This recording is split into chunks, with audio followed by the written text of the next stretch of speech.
بسم الله الرحمن الرحيم وعن أنس رضي الله عنه قال رسول الله صلى الله عليه وسلم إذا أراد الله بعبده الخير عجل له العقوبة في الدنيا. Hazrat Anas radiallahu ta'ala who narrates that Rasulullah sallallahu alayhi wasallam said, when Allah tabaraka wa ta'ala intends some good for his servant, then Allah tabaraka wa ta'ala hastens for him punishment in this world. Meaning that if he had committed some errors in this dunya, then Allah tabaraka wa ta'ala makes him go through some difficulties, some hardship in this world. He loses some family member, or he has some problem in his business, or he has some robbery, Allah save us. That all this Allah tabaraka wa ta'ala uses as a means of cleansing that person up. وَإِذَا أَرَادَ اللَّهُ بِعَبْدِهِ الشَّرَّ أَمْسَكَ عَنْهُ بِذَنْبِهِ حَتَّى يُوَافِيَ بِهِ يَوْمَ الْقِيَامَةِ. And when Allah tabaraka wa ta'ala intends harm, Allah ta'ala intends evil for a servant, then Allah tabaraka wa ta'ala withholds Allah ta'ala withholds the punishment from him because of his sins, until he will be punished in full tomorrow on the day of Qiyamah. So when a person is given respite in this dunya, many a time a person thinks that I am successful, Allah is happy with me. But in reality, that person is in danger.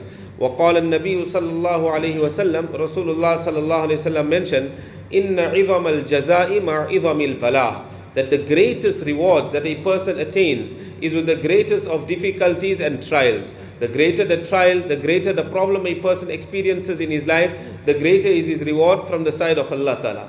But a person, he will be able to determine whether this is actually a reward for him or actually this is an adab for him.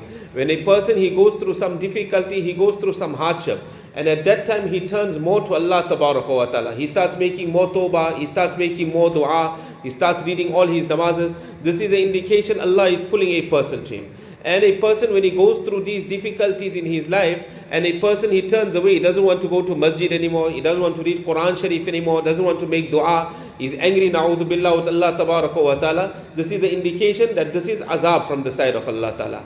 وَإِنَّ اللَّهَ تَعَالَى إِذَا أَحَبَّ قَوْمًا إِبْتَلَاهُمْ. When Allah tabaraka wa ta'ala loves a nation, then Allah tabaraka wa ta'ala puts them to trials and tribulation.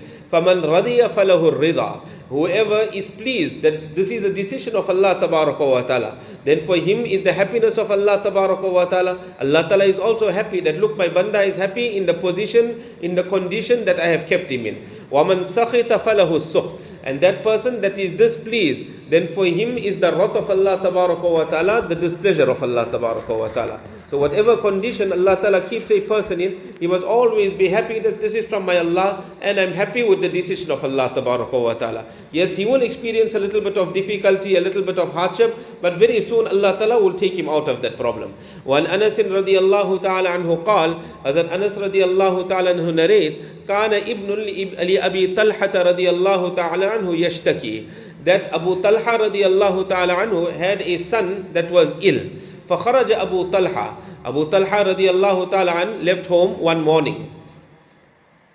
فَقُبِضَ الصَّبِي. When he left home later during the day, that child passed away. The ruh of that child was extracted. فَلَمَّا رَجَى أَبُو طَلْحَةَ قَالَ. When Abu Talha radiallahu ta'ala returned in the evening, he said, مَا فَعَلَ إِبْنِي. What is the condition of my son? He asked his wife, Sulaym, what is the condition of my son?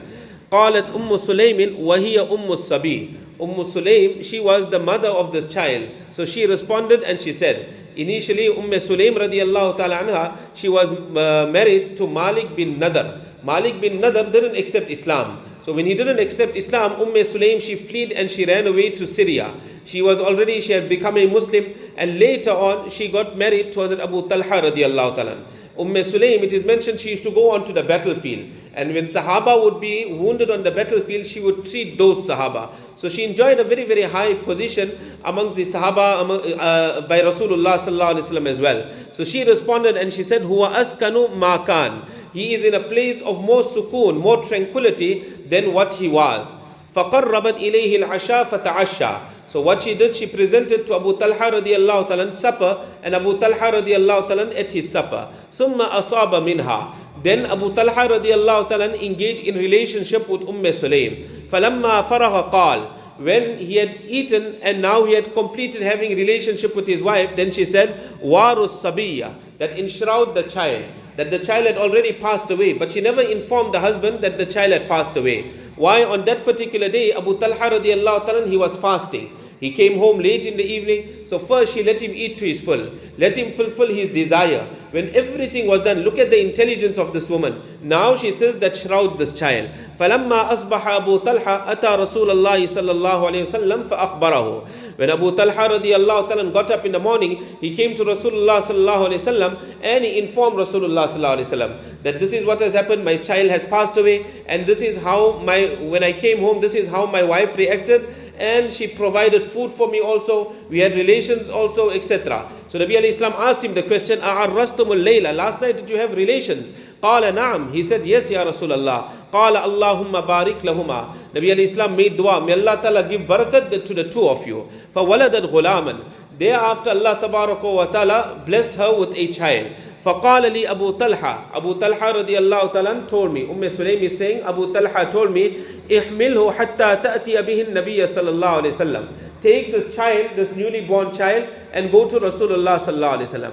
وَبَعَثَ مَعَهُ بِتَمَرَاتٍ, and he sent with this child a few kajur, a few dates. فَقَالَ أَمَعَهُ شَيْءٍ, when he came to Nabi alayhi salam, Nabi alayhi salatu wasalam asked that does the child have anything? قَالَ نَعَمْ, he said yes, that the child has. What does he have? فَتَمَرَاتٌ, the child had some dates. فَأَخَذَهَا النَّبِيُّ صَلَّى اللَّهُ عَلَيْهِ وسلم فَمَضَغَهَا, Nabi alayhi salatu wasalam took the dates and Nabi sallallahu alayhi wasallam chewed the dates.